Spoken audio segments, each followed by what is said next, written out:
This is an excerpt from our What Comes Next mini film fest, hosted by Nick Davis, in which we discuss what happens after we die.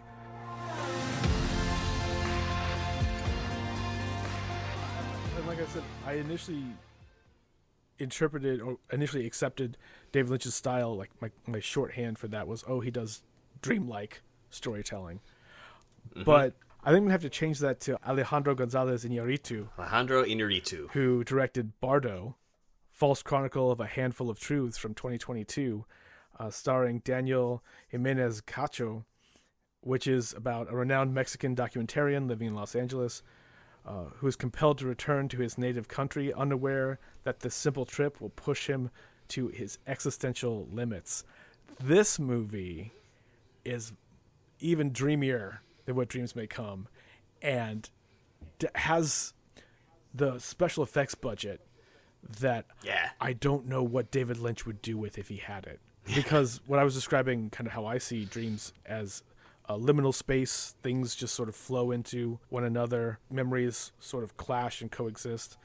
That's what Bardo is. Yeah. And I think Bardo is beautiful. I feel bad. I feel like I'm kind of like I'm putting myself down. I like Bardo because it was easier to understand. It made sense the whole time. Like I knew the guy was more or less dead and reliving his life because he would like stop and be able to stand outside of a scene and talk to himself and be different ages. I appreciated Bardo a little bit more for that. Yeah, it has a through line. Mm-hmm. It definitely, you understand you're in a stage that's kind of the in between life and death. And it still does kind of trippy, mind-bending things, like wild CGI, like What Dreams May Come. It has weird moments of sound and lack of exposition, like David Lynch does. One thing I really liked was the use of sound in Bardo, where sometimes everything gets quiet, or people keep talking to one another, but they stop moving their mouths. Yeah, absolutely.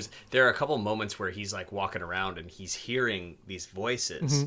And towards the end of the movie, you realize that, these are the people talking to him when he's on his deathbed. And that's, for me, the coolest part of this movie is the voices that he hears, the news reports that he hears. They happen throughout, right, like this whole Bardo experience, but they only happen right at the very end of his life. So he's experiencing all this time in these last couple seconds that he's alive.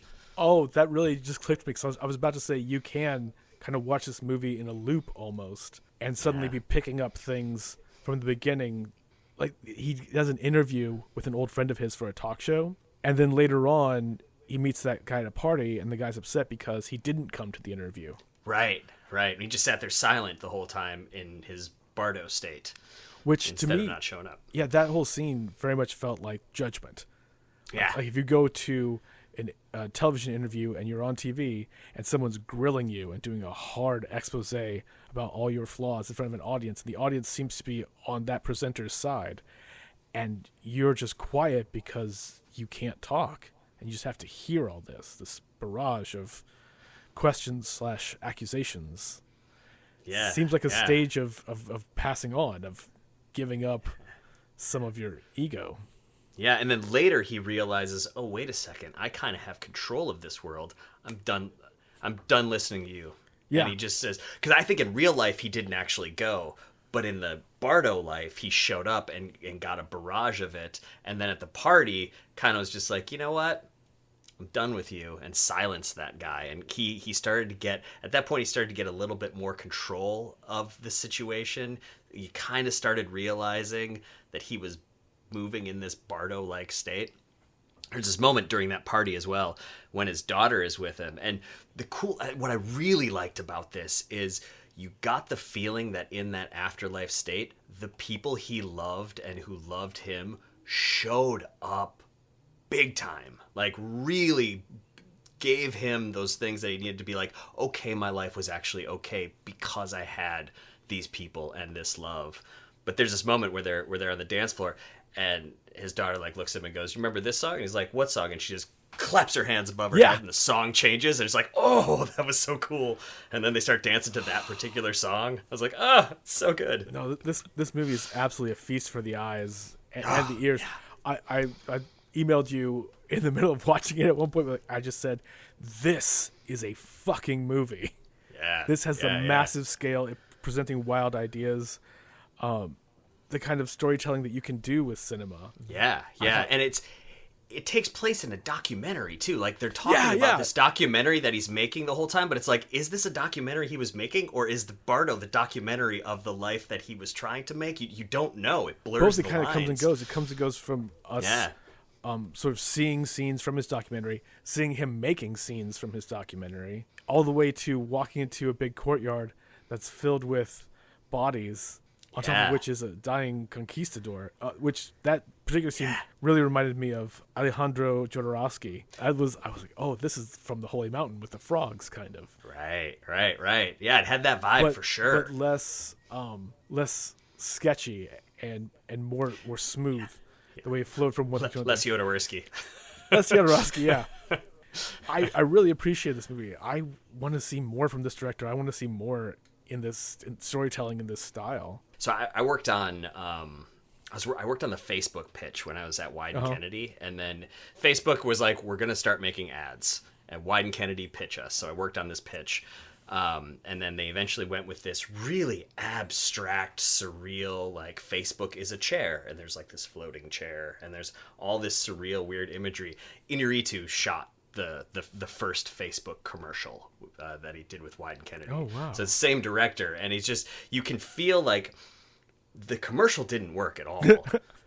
But you can feel all, like, you knew he had Bardo on the mind while he was making this commercial and trying things out with commercial money. Okay. You know? Because that's what a lot of directors do, that where they'll Fincher is a perfect example. He did an aging effect on a Orville Redenbacher commercial that was just terrible. What?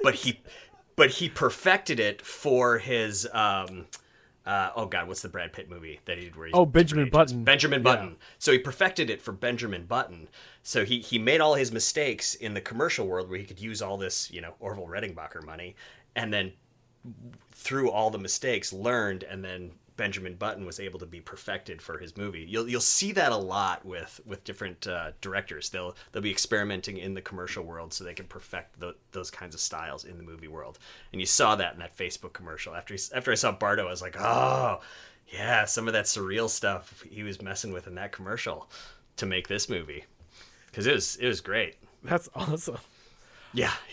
And it was, even with all this abstract representation and wild special effects, so good, it was comprehensible the whole time that this was him experiencing the in-between life and death and getting second chances. Kind of the stereotypical experience people describe of seeing a white light, being greeted by loved ones who have passed. This felt like kind of like exactly what you said, of what the expanse of that could be, but condensed into those few seconds when you're seeing the light and then moving on. Yeah, and I from like the Tibetan Book of the Dead talks about this, in that it is just a few seconds, but that few seconds you're seeing it all, and you're realizing your whole life is actually 2 seconds. It's just this little blip in time. So it's this moment of being able to see it all so fast, but actually still experience it from more of an observer point of view, because you're not living it anymore. You're experiencing it and kind of looking back at it and going, okay, I see. I want to change this. I want to change this. Oh, I want to talk to this person. I want to do this. Yeah. You kind of have these moments. I've said when I get to that stage, I want to see myself dancing around to the Pointer Sisters by myself, because those are like moments of just...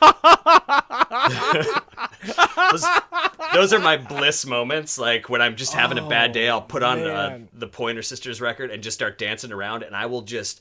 Talk about losing yourself in a present moment. Like, that just takes me to that present moment, and I just, whatever worries I have, they just go away, and I just exist there. And I'm like, I really want to see that from an observer state of just those that kind of bliss point.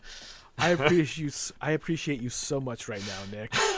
That is just describing of coming home, putting on the Pointer Sisters specifically. What is your favorite Pointer Sisters song? I know you don't have just one, but like, what's one that like that's the first track? The album Pointer Sisters Break Out is spectacular. It's got Jump for Your Love. I'm so excited. Yes. Neutron dance. Like, so good.